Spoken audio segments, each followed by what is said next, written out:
ng wakwak, hindi naman ganyan si Kuya Bal. Ay, gusto po nila akong patanggal. Kaya nga po, ako na nagsasabi sa kanila, tinanggal na ako para masaya na sila. Di po ba? Di ba? Di mo? Sinungaling. Tapos, ano nakakatawa doon? May nakakatawa ba sa nasabi niya? Bakit pinipilit niya humalakak? Yung tawa niya may tunog pa eh. Ano yun? Ang ganda ng... ganun ba dapat reaction? Na gusto mo ituro sa akin? Yung ang pag-reactor pala eh, a-action ka lang, magre-react ka lang ng kung ano-ano, na pinipilit mong tumawa na hindi mo nakakatawa para ipakita na hindi ka apektado. Ako, pag nagsalita ako, seryoso, tapos, kahit ano sabihin ko, hindi ako natatawa dahil sa sinasabi ko. Natatawa ako sa sinabi ko kapag ka nakakatawa. Pero, pag alam kong hindi nakakatawa sa sinasabi ko, bakit ko pipiliting tumawa ng tumawa hanggang nagla-live ako, hanggang nagsasalta ako, hanggang nasa camera ako, na halos walang patid yung tawa ko, walang patid yung ngiti ko. Ganun ba yung anong reaction ka, no? Ay, sa isin mo naman. Ano-ano ang mga naiisip nila, wala na silang maisip.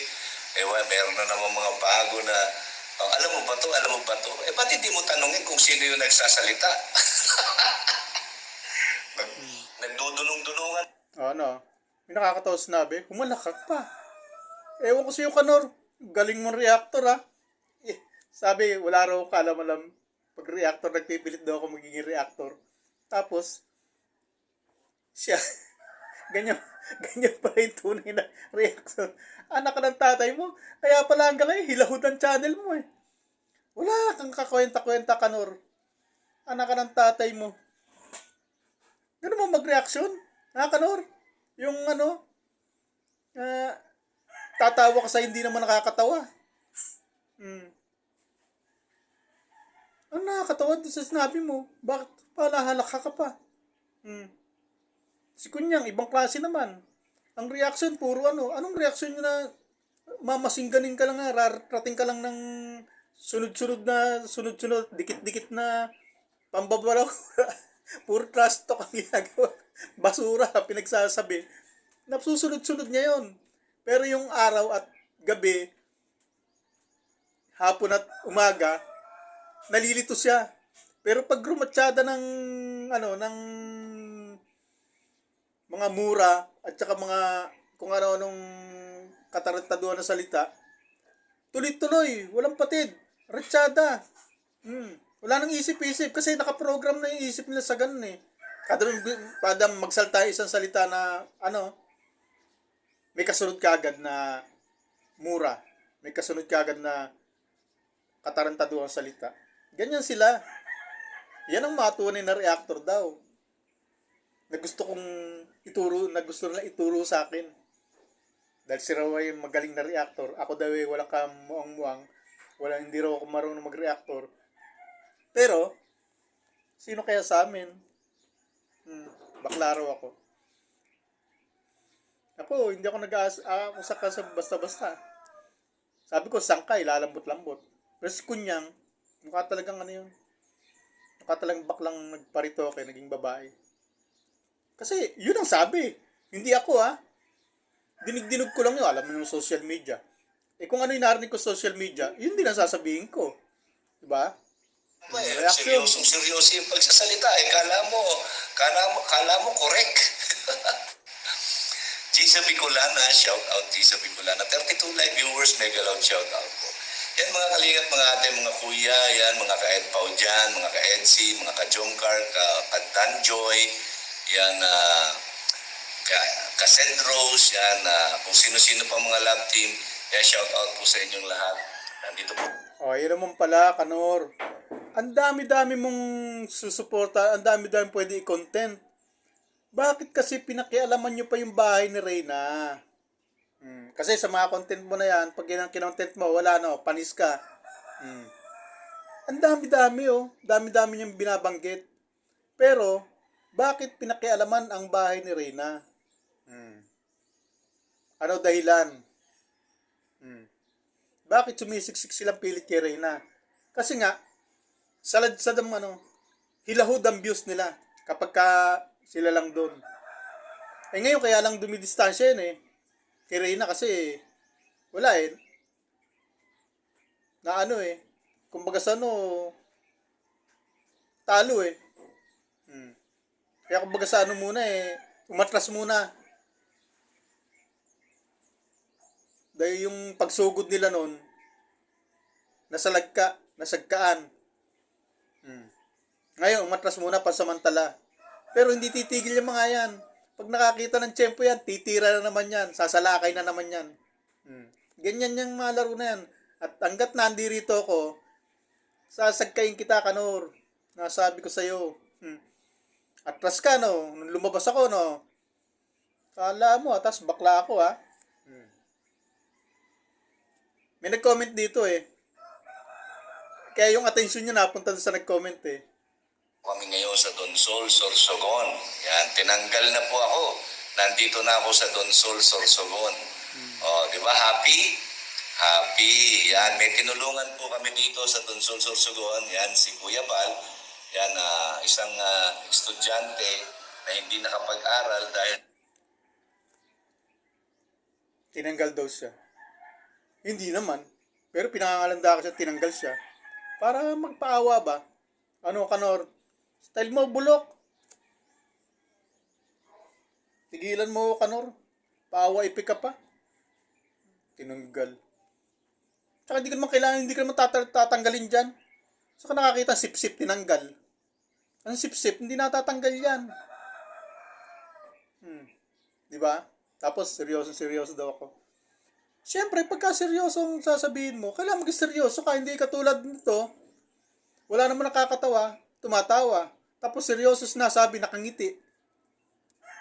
Ano klaseng reaksyon yan? Tapos ako pa yung baguhan, ako pa yung nagre-reaksyonan, ako pa yung nagpipilit maging reaktor. Hindi ako nagre-reaktor. Hindi ako nagpipilit mag-reaktor. Nandito ako para sa katotohanan ng pinagsasabi mo. Para pasinungalingan yung mga pinagsasabi nyo nung binabanatan yung Reyna's community noon. Ngayon nandito na ako, ba't bigla ka lumambot? Pero kung hindi ako pumasok dito, hindi lalambot ito eh. Kasi babae lang kaya nito eh. O ngayon sumulpot ako, wala, hanggang dyan na lang. Kanor? Bakit bigla ka lumambot? Wala na, ikita mo. Walang sinasagot. Tapos binanatan ko na ng kung ano-ano. Hindi sumasagot. Lumambot. Tiyan yun lang. Tiyan mo yun na may reaksyon. sa kahirapan, pero ngayon ay punong-puno po ng blessings, Punong-puno ng blessings. Ayan. Pao na lang reaksyonan mo, hayaan mo mga Kita mo? Tumawa pa. Nasabihan siya ng Pao na lang Kasi nga naman, totoo naman yun. Doon na lang sila. Ngayon talaga, mapipilitan siyang doon na lang. Kasi nandito na nga ako, Kanor, mapipilitan ka na diyan ka na lang. Pero nung wala pa ako, pumunta ako ng kaya di ba napilitan akong lumabas mga tropa kids. Kasi tinagtad ako ng sunod-sunod 3 araw. 4 sila, wala akong kalaban-laban. Ang yayabang nila noon. 1, 2 araw. Pwede sana bumanat sila 1. Tapos pag hindi ako sumagot, tama na. Pangalawa, hindi ako sumasagot. Tama na. Bakit ng pangatlo, tumitirada pa? Ibig sabihin kasi hanggat walang sumasagot sa kanila, titirahin. Wala akong kakayang sumagot nun eh. O nung lumantad ako, asan yung 3 araw na sunod-sunod? Minsan yung 3 araw silang hindi nagla-live. Kasi, hindi malam ako ano gagawin. Kanor? Ha?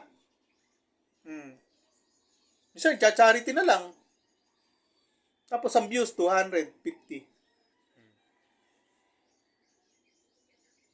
Pero nung binanatan lang ako ng sunod-sunod, 3 araw. Kanor, nung binanatan niyo ako, hindi ako sumasagot kasi wala akong channel eh. Hindi ako makalantad. Hmm. Pero kung makapambira kayo sa akin, o ngayon, nandito na ako, ano nangyari sa inyo? Ba't nalambot kayo? Eh si Kunyang, kaya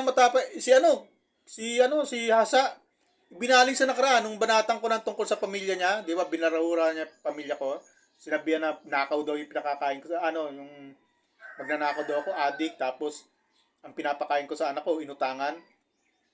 Hmm. Di ba, sumagot ba sa akin yon? Wala. Ibinaling ang issue sa nakaraan. Inungkat yung tungkol kay Melanie, sa mga pera-pera. No, doon napunta. Hmm. Tapos ito, wala na. Si Kunyang, tumitirada, pero puro trash talk, puro basura. Hmm. Hanggang doon lang siya.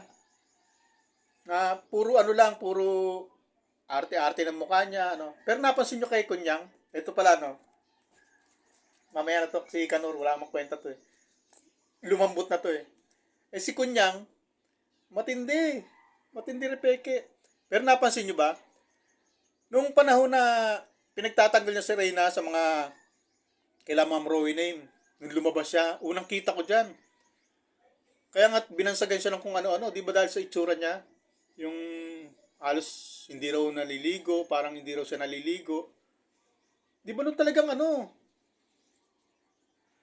yung mukha niya, talagang haggard, yung parang Pero ngayon, tiyan mo, nung lumabas ako, nung ako nire-reaksyonan, anong ako yung binabanatan niya, bumabanat sa akin pero naka-lipstick, tapos maganda itsura, riband pa yung buhok.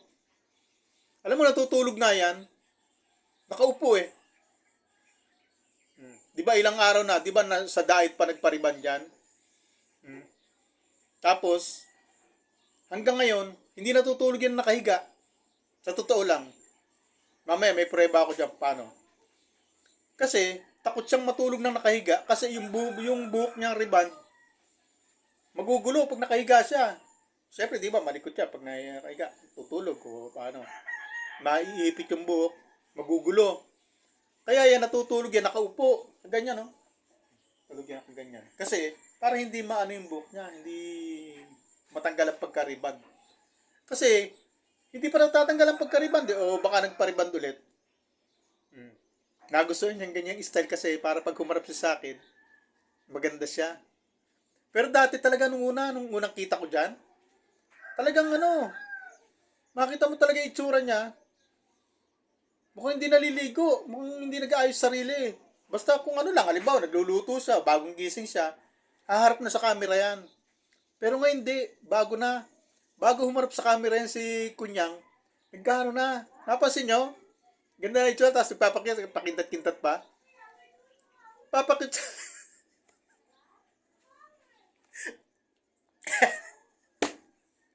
Yan Kanor. Yung galagay mo, tatawa kapag kami nakakatawa. Pero yung wala naman nakakatawa, tapos tawa na tawa, mahalakhak pa. Anong klaseng reaksyon yan? Hindi, totoo lang. Oh, balikan niyo yung mga nakaraan. Sabagay, siguro nakita niyo rin nung panahon si Kunyang. At ikaw, Kunyang, alam mo naman, kahit anuin mo yung umarap ka sa salamin. Kung nagluluto ka dyan, bigla ka lang haharap sa camera. Kung bagong gising ka, hindi ka pa nag-iilamos, bigla kang haharap sa camera. Kaya napansin yun eh. Kaya nga nabansag ang baktidol eh. Kung hindi naliligo eh. Kasi nga, ganun nga. Pero nung nung ako na binabanatan, napansin nyo? Naka-lipstick, tapos ganda na nag-ayos ng mukha.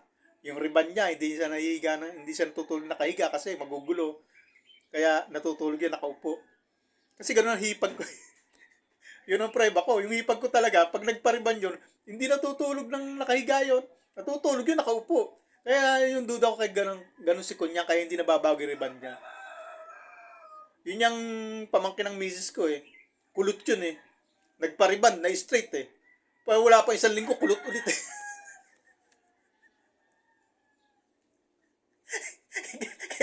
Yun ang duda ko kay Kunyang.